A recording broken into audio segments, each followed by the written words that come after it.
BBC Sounds. Music, radio, podcasts. Hello, and thanks for listening to the Farming Today podcast.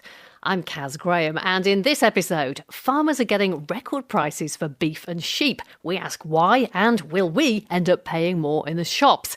And how easy would it be for the government to put a stop to imports of food that would be illegal for British farmers to grow because of banned pesticides? The UK could do something. It would just have to think very, very carefully about what the potential response from trading partners might be, who would feel like this is an attack on a legitimate source of comparative advantage for them.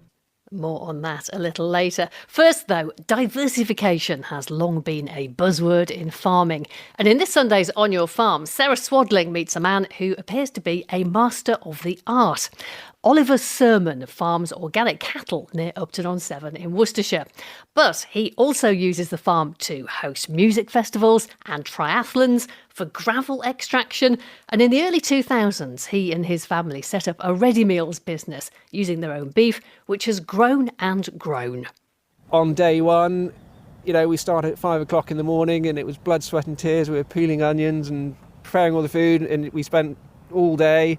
And then in the evening, we sort of looked in the bottom corner of the chiller, and there was 100 meals sat there. We thought, crikey, that's hard work. So it was ready meals. Ready. Yes, exactly. So it's sort of making things like cottage pies and beef lasagnas and casseroles and things like that. This is Peggotty Hedge. So this is where the food side of it happens. We've got 7 or 8 sort of units lined up side by side, various chillers, an office. It is amazing. So when we're talking about the farm and sort of the value adding and the diversifying, these however many square metres of concrete in terms of turnover can generate way in excess of the 500 acres of the farm. As you can hear more from Oliver this Sunday morning here on BBC Radio 4 at 6:35, or you can listen anytime after that on BBC Sounds. Now, there has been a flying trade for beef and sheep this spring. The price for what's called deadweight cattle is at its highest ever, according to the AHDB. That's the Agriculture and Horticulture Development Board. And they say that sheep prices are historically high too. All welcome news for livestock farmers. So what's behind these high prices? Are they likely to last, and will we be paying more for meat in the shops? James Little is head auctioneer at Carlisle-based auction company Harrison and Hetherington. It's basically a supply and demand issue. There's been too many years where stock's been getting taken off the fells and off the farms for various issues, and now we're at a point where we're not actually producing enough red meat to go around. OK, and just tell me about the price. Give us some idea of how good it is. Have you seen it this high before? No, it's at an all-time high. Since Christmas, the start of January, I would say the price for store cattle and finished cattle probably jumped around £300 in a very short space of time, and since then it's just continued. Year on year, we're probably £500 to £600 ahead of where we would be last year for beef. Sheep, similarly, were probably £15 to £20 ahead of where we would be at this stage last year too. And do you see these prices lasting?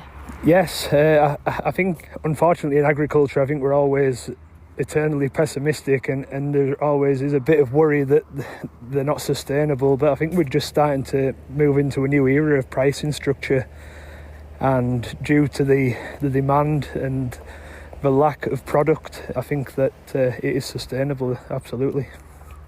Does that mean that the consumer is going to see prices rising in the shops? Are we going to be paying more for our meat?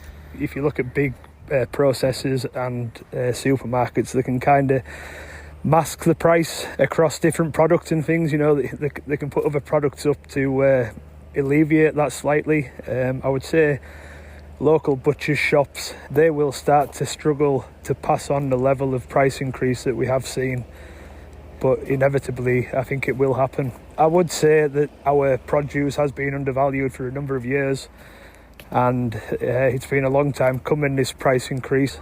And James, Ramadan is expected to start today. Does that have an impact on lamb and mutton sales? Yeah, so the last week to 10 days, our live markets are very much driven by religious trade. So when we come round to these sort of festivals, Ramadan, Eid, we see far more demand. The processors that are buying the lamb in the market are busy, and that obviously has a knock-on effect to price. All right, tell you what, I've got a very nice piece of topside beef in the freezer. Should I be hanging on to that as an investment for future years? No, enjoy it while it's fresh, and go and reinvest the money again. James Little from H&H in Carlisle. Now, spring feels like it might just finally be around the corner. The bulbs in my garden are poking up some hopeful green shoots out of the ground. And all this week on Farming Today, we're talking bulbs. This morning, we're off to a small holding in Wales, where for almost 40 years, they've been sourcing and supplying a wide range of bulbs, both native to the British Isles and from different parts of the world. Sarah Moore has been to visit bulb enthusiasts and seasoned explorers John Shipton and his partner Victoria Syme at Shipton Bulbs, based in a steep-sided valley in Carmarthenshire. Right in front of us is crocus. In the distance there we have the winter aconite, which again is not a native. On the bank we have the wild daffodil, Narcissus pseudonarcissus. And over there we've got some Leucojum aestivum, the summer snowflake.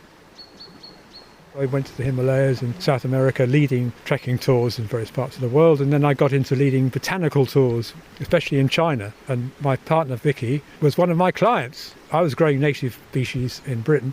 Vicky has spent 30 years growing native Australian plants. Our goal is to explore the local flora wherever we go. You learn a lot by observing what's around you.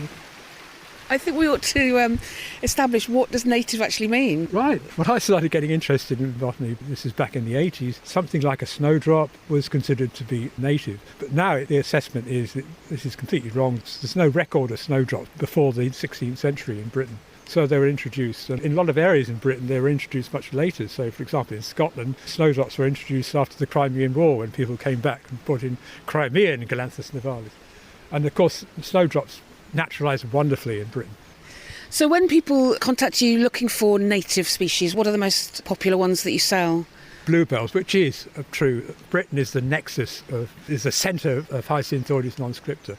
Unfortunately, there's a Spanish bluebell which has crept in and crosses. So British bluebells, snowdrops, snowflakes, snake's head fritillary, Fritillaria meleagris, which was, when I started, considered to be a native. And there are populations near Oxford, for example, which the stands have been there hundreds of years, and they're recorded, but they're probably introduced. My original concept really was just things that naturalise well. You have to be careful. There's a fine line between something that naturalises well and something that becomes a problem. I understand you source quite a few seeds from Holland, but there are some that you go and actually collect yourself. Well, there are some bulbs, obviously the Dutch grow a wide range of daffodils and tulips and fritillaries and all sorts. But some bulbous species, which are native bulbous species, aren't cultivated in a big commercial way at all, or we're probably the only people mad enough to do it. Something like Bath asparagus, Ornithogalum pyrenaicum, is considered a British native, but only on a few locations near Bath. So originally we collected the seed from near Bath along the hedgerows, and we've cultivated here for years, along with other things which no one else grows, like the spring squill. Pignut is one. Oh yes, I forgot about pignut. And the pignut we collect seed locally off our own place here. It loves growing near wheat fields very often, and it tastes quite nice. And people remember it. As farming changed, a lot of these things, which were everywhere, started disappearing. John Shipton and Victoria Syme. Now, if you were listening earlier this week, you will have heard the DEFRA Secretary tell us that the government will be looking into ways to prevent cheap imports of crops grown in countries which allow the use of chemicals that aren't authorised for use in the UK. It's something that farmers have been calling for a long time, saying that, for example, it's unfair that oilseed rape is bought in from countries where they use neonicotinoids, pesticides that are banned in the UK because they harm bees. Charlotte Smith put that to DEFRA Secretary Steve Reed. But what farmers will point out is that we're not allowed to use, for instance, neonics in this country, and yet we happily import crops which have been grown using them. Yeah, it's a fair point. No, it's a fair point, and I see it. And that's why I say we need to move on to look at that next. Well, that response didn't exactly cut the mustard for our listener, arable farmer Frank Dakin, who emailed us about his experiences of farming in Western Australia, where he says neonics are widely used, along with other products banned in the UK. And he continues, Western Australian cereals and oilseeds come into the UK having had these products applied. They have lower production costs and they suppress our internal markets. So, what are the options available to DEFRA Secretary of State Steve Reed if he does want to grasp this particular trade nettle? Dmitry Grozubinski is a trade consultant at Explain Trade and author of Why Politicians Lie About Trade. The easiest option doesn't really apply here because you could simply ban something as dangerous or harmful to human or animal health if the final product itself were harmful. In this case, the scenario is a little bit different, and that makes it much harder for the UK to ban it, but it can still do so. You are allowed to, under trade rules, regulate for a legitimate policy purpose. It's just that governments are generally reticent to start putting in place rules that protect the environment in other places, because that potentially opens a whole Pandora's box of other countries starting to look at the way the UK makes just about anything and saying, okay, well, I don't like what that's doing to, say, British rivers, and banning UK products on those grounds. But, I mean, it's the market, isn't it? That's what farmers are so worried about, the fact that they feel that they are being undercut. Is there anything that the government could do to change that? It's quite a difficult issue because if you think about it, this is a source of advantage for farmers in other places, in the same way that, for example, a lower cost of living and lower wages might be an advantage. So ordinarily, this is something that you might address through tariffs. You might try to rebalance those kind of differences, but it is a difficult thing once you get into, well, there are a number of ways you could produce more cheaply in other places, depending on all sorts of factors. And once a government starts getting into the business of saying this kind of form of advantage is legitimate and this isn't, it becomes very messy very quickly. And of course, I mean, we've only recently signed trade deals with Australia and New Zealand. I mean, it's not likely that a new government would revisit them over something like this, is it?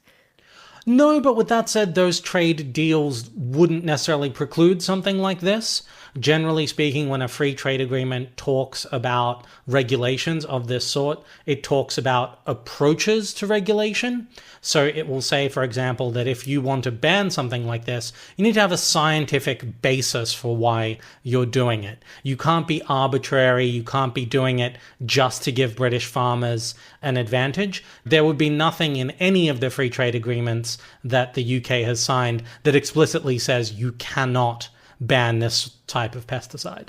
So what are the options then for the Secretary of State if he says he's going to look into what can be done about this? What could he do?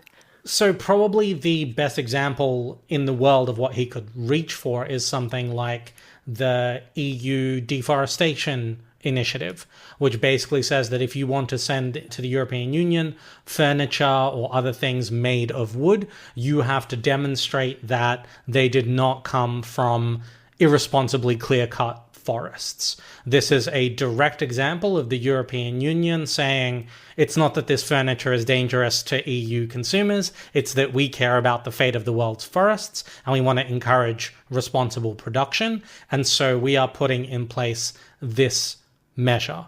The UK could do something similar. It would just have to think very, very carefully about what it would take to prove to the UK government that you don't use this pesticide and what the potential response from trading partners might be who would feel like this is an attack on a legitimate source of comparative advantage for them. Dmitry Grozubinski. And that's all we've time for today. I'm Kaz Graham. The producer is Heather Simons. And Farming Today is a BBC Audio Bristol production.